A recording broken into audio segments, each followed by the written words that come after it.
Je dirais finalement il y avait peu de promesses et en même temps il y a eu beaucoup de décisions, beaucoup plus que prévu quelque part. Il y a eu à la fois des choses sur les infrastructures et puis sur les services et sur les usages, donc un champ assez large finalement d'intervention. C'est 25%. 25% des jeunes qui cherchent un emploi disent avoir des problèmes de mobilité.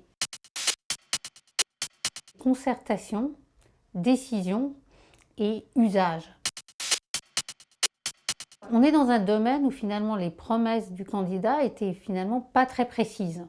Il y avait des orientations, tout le monde a en tête les cars Macron, qui quelque part symbolise cette volonté de dire bah voilà, il faut que de nouveaux acteurs viennent perturber les rentes anciennes pour que le pays se modernise. Donc au moment où on est en train de lancer effectivement toute la transformation de la SNCF, cette promesse-là a de l'importance.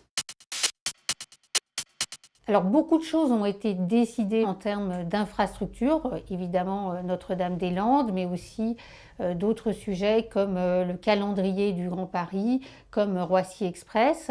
Il n'en demeure pas moins que les infrastructures de transport supposent une dépense publique et qu'on sait bien que l'équation globale de la dépense publique est un défi. Le grand sujet, c'est que les choses arrivent en vrai. Comment on passe de la décision à la réalisation sur le terrain pour les Français partout dans le pays. C'est ça, je pense, qui va être le vrai défi si la machine à décider continue à aller aussi vite.